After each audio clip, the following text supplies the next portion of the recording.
हाँ जी, अस्सलाम वालेकुम। क्या हाल चाल है जी? उम्मीद है सब खैरियत से होंगे। एक और नई वीडियो लेके आप लोगों के पास हाजिर हुए हैं। पिछले दिनों एक इंसिडेंट हुआ है कनाडा के अंदर, तो उसी से रिलेटेड और बल्कि उसके बाद एक और कत्ल हुआ है जो खालिस्तानी मूवमेंट चलती है कनाडा के अंदर, क्योंकि सिख बरादरी जो बहुत ज़्यादा पाई जाती है, तो उस सिलसिले में वहाँ पे पिछले दिनों एक कत्ल हुआ था जिसमें कनाडा का ये ब्लेम है कि इंडिया ने करवाया। और या इंडियन एजेंसीज जो हैं, इंटेलिजेंस एजेंसी जो है इंडिया की, वो इसमें इन्वॉल्व थी और उन्होंने वो जो है ना कत्ल करवाया। तो क्योंकि कनाडा एक बड़ा ही रूल और लॉ को फॉलो करने वाला कंट्री है, और वो अपने सिटीज़न की ना बहुत ज़्यादा केयर और प्रोटेक्ट करते हैं उनके राइट्स को, और कोशिश करते हैं वो कि सबको इक्वल ट्रीट किया जाए। उसी से रिलेटेड ये एक और कत्ल हुआ है, तो उसके ऊपर ये वीडियो है। पहले वीडियो देखते हैं, फिर इसके ऊपर अपना बयान देते हैं या अपने राय का इजहार मैं करता हूँ। उम्मीद है आप लोगों को मेरी वीडियोस अच्छी लगती होंगी। इस वीडियो को देखने से पहले आप लोगों से रिक्वेस्ट है, काइंडली चैनल सब्सक्राइब करें ताकि इस तरह की अच्छी अच्छी वीडियोस आप लोगों को और मिलती रहे। चलें पहले वीडियो देखते हैं, फिर उसके बाद इस पर बात करते हैं।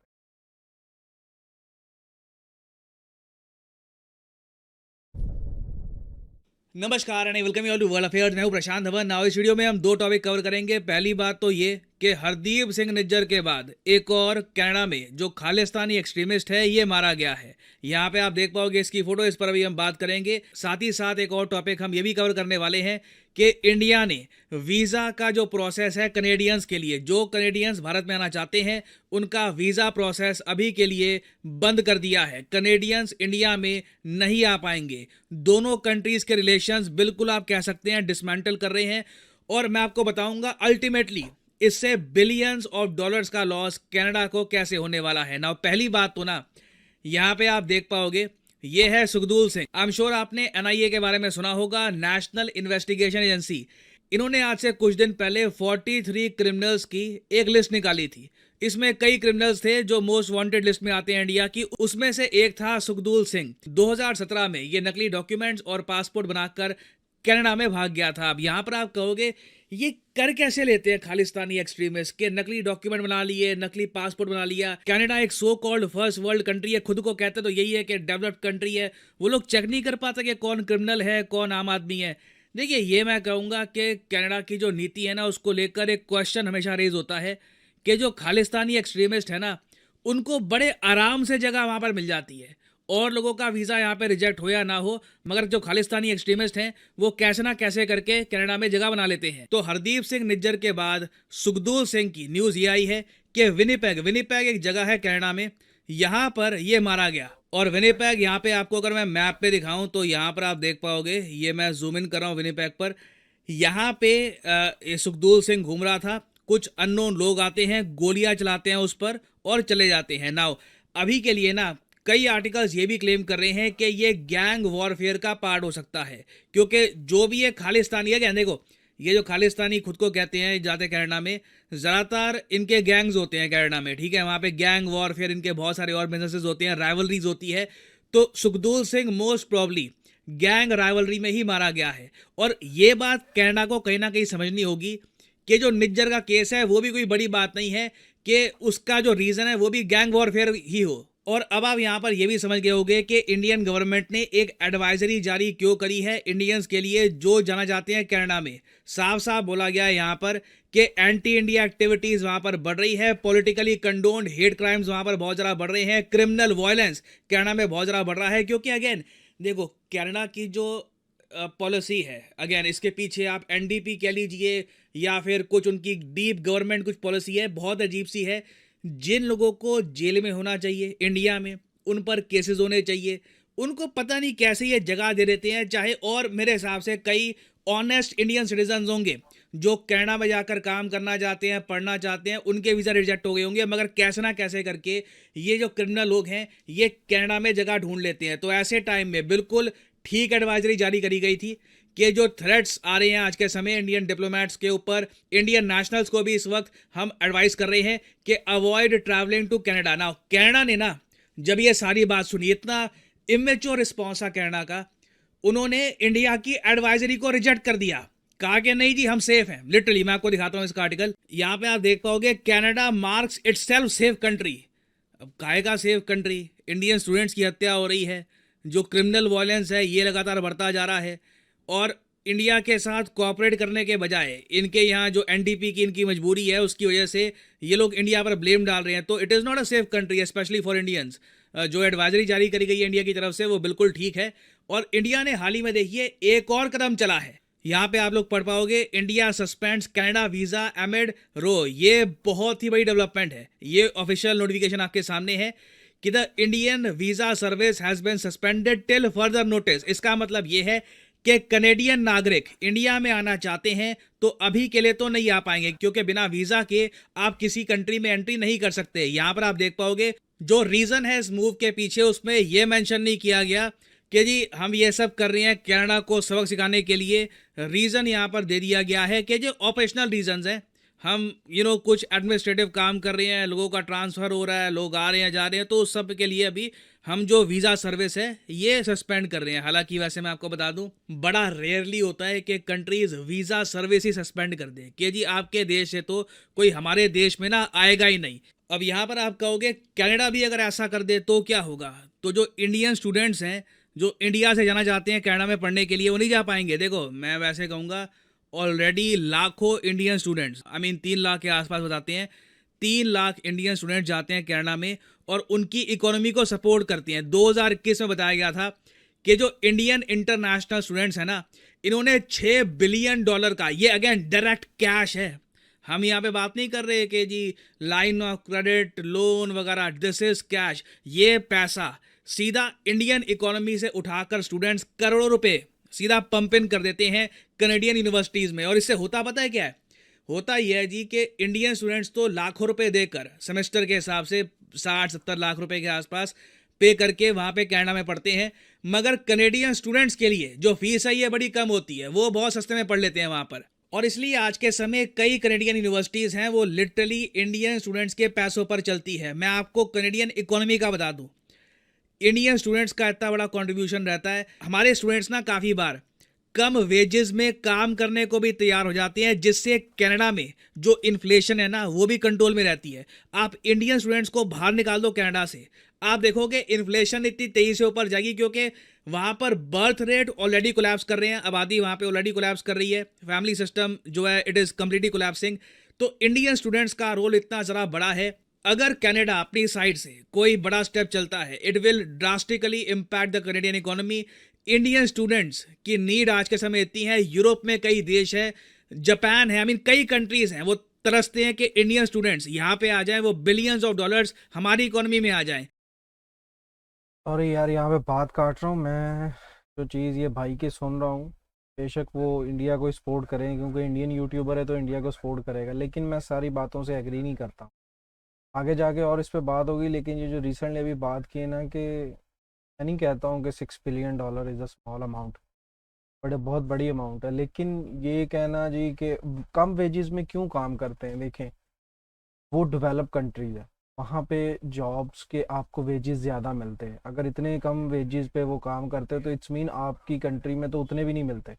मैं इंडिया को हिट नहीं कर रहा हूँ, पाकिस्तान का भी यही सूरत हाल है, बांग्लादेश का, नेपाल का, फिलीपींस का, बहुत सारी कंट्रीज़ हैं जो उन कंट्रीज़ में मूव करना चाहती हैं। और इसी तरह जिस तरह भी पीछे उसने बात की जी कि क्रिमिनल्स को वीज़े मिल जाते हैं, जो नॉर्मल बात ये कि मैं ये कहूँ कि पैसा चलता है, जब पैसा चलता है फेक डॉक्यूमेंट्स बन जाते हैं, जिस तरह एजेंट्स के बन जाते हैं। तो अगर ये जो मतलब एजेंट होते हैं मुख्तलिफ कंट्रीज़ के जो सिक्योरिटी सर्विसेज में होते हैं, तो अगर उनके फेक डॉक्यूमेंट्स बन सकते हैं, फिर आम आदमी जब पैसा खर्चेगा तो उसके भी बन जाएंगे। जो क्रिमिनल्स हैं उनके पास पैसा तो ढेर होता है, ब्लैक का पैसा होता है, पैसा फेंक दे डॉक्यूमेंट बन जाते हैं। तो ये चीज़ नहीं है जी कि ये नहीं है वो अब कनाडा बर्बाद हो जाएगा, ये हो जाएगा, वो हो जाएगा। बहुत ज़्यादा इम्पैक्ट इंडिया को भी पड़ेगा, ऐसा नहीं है, क्योंकि बहुत सारे इंडियंस जो हैं स्टडी क्यों वहाँ करने जाते हैं? क्या वहाँ जाके सिर्फ उनका मकसद होता है कि स्टडी करें और वापस आके इंडिया में डेवलप करें? नहीं, 90% बल्कि 95% मैं कहूँगा कि जो उधर स्टडी करते हैं उनकी कोशिश यही होती है कि वहीं पे जॉब मिले और वहीं पे वो सेटल हो जाएं। वाई? इंडिया से बेहतर है कनाडा। मैं सिर्फ इंडिया की बात नहीं कर रहा, पाकिस्तान हो गया, नेपाल हो गया, और भी जो इस तरह की, बांग्लादेश वगैरह, इस एशिया से बेहतर है। आप चलो छोटी सी मिसाल ऐसे देता हूँ कि सिर्फ एशियंस या छोटी कंट्री या हम जैसी कंट्रीज जो हैं यही मूव क्यों करते हैं यूरोप में, कनाडा में, अमेरिका में, वो लोग इधर क्यों नहीं मूव करते? क्योंकि वहाँ अपॉर्चुनिटीज़ अच्छी हैं, वहाँ पे इनकम ज़्यादा है, वहाँ पे रह के लोग खुद को अच्छे तरीके से डेवलप कर पाते हैं और अपनी फैमिलीज़ को पीछे सपोर्ट कर पाते हैं। तो अगर ये कहना जी कि बर्बाद हो जाएगा, अपना हो जाएगा, ऐसा नहीं है। खैर वीडियो देखते हैं फिर इसके बाद इस पे बात करते तो अगेन देखना होगा कि कनाडा यहाँ पर क्या करता है। इंडिया ने अपनी साइड से बोल दिया है कि हमें तुम्हारे लोग नहीं चाहिए, बाकी नेक्स्ट इज योर मूव। तो देखना होगा क्या होगा आने वाले समय में। It will be very interesting to see. और इस टॉपिक हैं। जी तो खैर वैसे वीडियो ऑलमोस्ट ख़त्म ही हो गई थी, तो दोबारा प्ले करने का कोई इतना, खैर बात वही जो मैं पहले कर रहा था कि नो डाउट के फ़र्क तो पड़ता है। ऐसा इंडिया से मूव होता है कि जब लोग, और आप कहते हो जी कि वो लोग कम पे करते हैं, आई डोंट थिंक सो कम पे करते हैं, लेकिन वहाँ पे फील कम होता है। फॉर एग्जांपल अगर आप अमेरिका में रह के आपकी मंथली इनकम 2000 $5000 है, तो वहाँ अगर आप 500 700 डॉलर या $1000 पेमेंट देते हो, आपको फील नहीं होता क्योंकि आप वहीं पे अर्न कर रहे हो। वहीं अगर आप इंडिया से, पाकिस्तान से, बांग्लादेश से, किसी और कंट्री से मूव करते हो, तो अगर वहाँ की करेंसी इतनी स्ट्रांग नहीं है तो वो ज़्यादा फील होता है कि ज़्यादा पेमेंट की जाती है।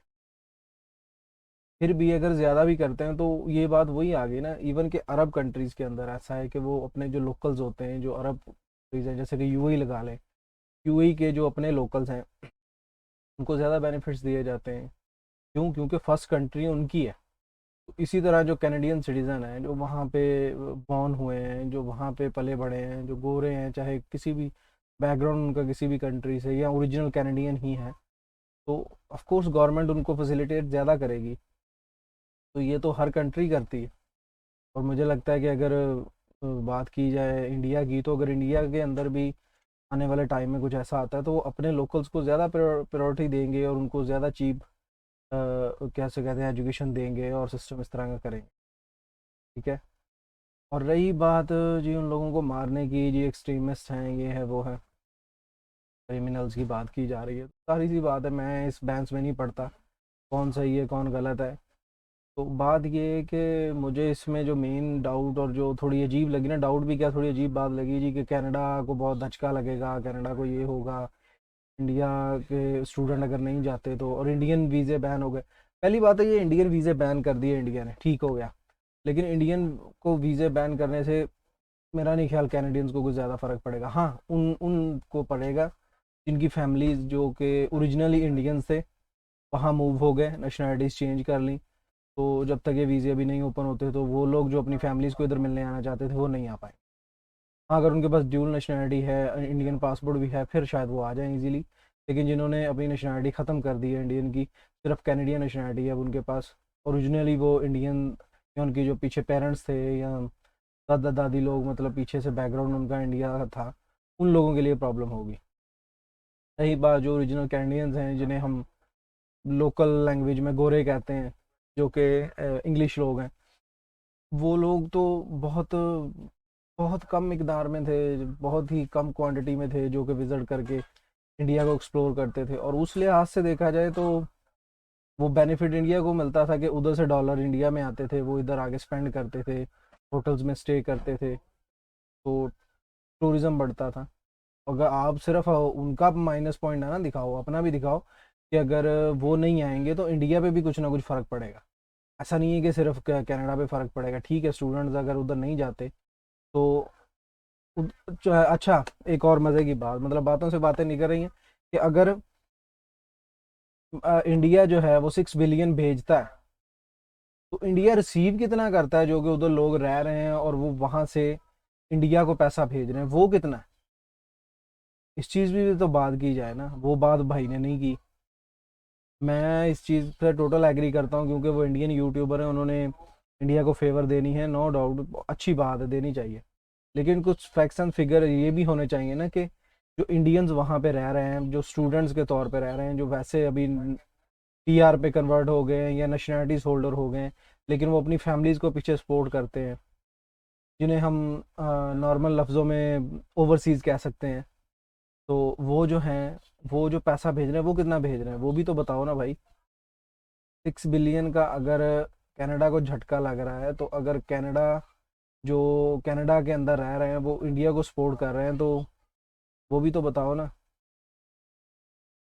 तो बात ये है कि ताली दोनों हाथों से बजती है। और दूसरी बात ये है कि वो, ठीक है मैं मानता हूँ जी 100% सेफ नहीं है कनाडा, मतलब अरब कंट्री से ज़्यादा सेफ नहीं हो सकता वो, ये तो 100% श्योर है कि अगर हम कहें जी कि दुबई है, कतर है, I mean UAE, Qatar, Saudi है, तो यहाँ पे तो अक्सर लोग एक्सपेरिमेंट करते हैं, इवन के गोरे लोग एक्सपेरिमेंट करते हैं, अरब लोग खुद एक्सपेरिमेंट के मॉल के अंदर, जो फूड कोर्ट के अंदर जाते हैं तो टेबल के ऊपर आपने अक्सर टिकटॉक्स पे या कहीं इधर उधर वीडियोस देखी होंगी कि वो अपना पर्स और मोबाइल वगैरह उधर छोड़ जाते हैं, तो बाहर जा चले जाते हैं या कहीं दूर जाके बैठ जाते हैं, देखते हैं भी कोई उठाता है या नहीं उठाता, और 10 15 20 मिनट आधे घंटे बाद आते हैं और वहीं से अपना सामान। इवन के यहाँ दुबई के अंदर तो ये कल्चर है कुछ हद तक, कोई अकेला बंदा है ना तो उसके साथ कोई नहीं है और वो फूड कोर्ट गया है तो उसको लग रहा है कि रश है, तो उसने टेबल रिजर्व करना है लेकिन खाना भी ऑर्डर करना है, क्योंकि मोस्टली फूड कोर्ट के अंदर सेल्फ सर्विस होती है कि आपने जाना है, खाना ऑर्डर करना है, खुद ही लाना है और टेबल पे रखना है, खाना है और चले जाना है। तो वो लोग अपना कुछ कीमती सामान या कोई चीज़ कोई बैग, कोई वॉलेट, कोई पर्स या फ़ोन जो है वो टेबल पे रख के तो रेस्टोरेंट पे चले जाते हैं, भी रिजर्व हो गया जी, ये मैं इधर कोई बैठा। तो जब कोई बंदा देखता है कि हाँ इधर ये चीज़ पड़ी है, तो वो नहीं बैठते भी, इधर कोई बैठा हुआ या किसी की कोई चीज़ पड़ी हुई है। तो मैं इस चीज़ से टोटल एग्री करता हूँ कि इतना सेफ तो नहीं हो सकता वहाँ पे, लोगों के पास गन्स भी हैं, वहाँ पे गैंग्स भी ऑफ कोर्स होंगी कनाडा के अंदर, तो पॉसिबिलिटी है कि गैंग वार भी हो सकती है, ये इस बिहाफ पे वो मरा। लेकिन एक गवर्नमेंट किसी पे कोई, और फिर वो दूसरी कंट्री के साथ, और फिर उनके साथ जिनके साथ आपके रिलेशन बड़े अच्छे हों बिजनेस टर्म्स के लिहाज से, एक दूसरे के अंदर पैसा आना जाना हो, तो वो किसी एक मौत की वजह से इतना बड़ा ब्लेम नहीं कर सकते, कुछ ना कुछ तो इन्वॉल्वमेंट इंडिया की होगी ना, या कुछ ना कुछ तो ऐसा मसला होगा ना जिस वजह से, मैं मानता हूँ वही गलत होगा। तो लेकिन वो क्रिमिनल इंडिया के अंदर होगा ना, अगर आज जैसे आप लोग कह रहे हैं कि वो क्रिमिनल है, कि वो खालिस्तानी है या वो क्रिमिनल है या जो भी सीन है, तो लेकिन वो अगर उधर का सिटीज़न है, उसका उधर के पास पासपोर्ट है, पीआर है, उधर रह रहा है, तो वो उनकी मैक्सिमम कोशिश तो होती है ना, ताकि दुनिया के अंदर एक इमेज बिल्ड भी तो करना होता है। तो अगर वो कर रहे हैं तो वो कहते हैं जी कि हम ह्यूमन राइट्स की जो है ना वो हर लिहाज से पासदारी करने की कोशिश करते हैं। उस लिहाज से उन्होंने अगर, और फिर प्राइम मिनिस्टर कोई बयान देता है दूसरी कंट्री के खिलाफ, और फिर ये ऐसा भी नहीं है कि राइवल कंट्रीज़ हैं, जैसे कि पाकिस्तान इंडिया का है ना, तो यहाँ तो बयानबाजी चलती रहती है जी, इंडियन पॉलिटिशियंस जो हैं वो पाकिस्तान के खिलाफ बातें करते हैं, तो पता है यार चल रहा है ये। और कुछ ऐसी कंट्रीज जो ट्रेड्स अच्छी चल रही हों, जिनके रिलेशंस बड़े अच्छे हों, तो वो एक कंट्री उठ के ऐसी बात करे, तो थोड़ी सी दिमाग में सोचना चाहिए कि कुछ ना कुछ तो है ना उसमें। उम्मीद है आप लोगों को इस भाई की बातें भी समझ आई होंगी, और जो मैंने कुछ बातें की हैं अपने पॉइंट ऑफ व्यू से वो भी कुछ समझ आए होंगे कि भाई तो अपने इंडिया को डिफेंड कर रहे हैं, लेकिन ना मेरा इंडिया से ताल्लुक़ है ना कनाडा से ताल्लुक़ है, लेकिन मैं कुछ अपने जो बयान है या जो अपने राय है उसे देने की कोशिश कर रहा था। उम्मीद है आप लोगों को पसंद आई होगी। कोई आप लोगों के माइंड में कोई क्वेश्चन या कोई चीज़ हो तो प्लीज़ कमेंट में ज़रूर बताइएगा, इंशाल्लाह मुलाकात होगी नेक्स्ट वीडियो में। अस्सलाम वालेकुम।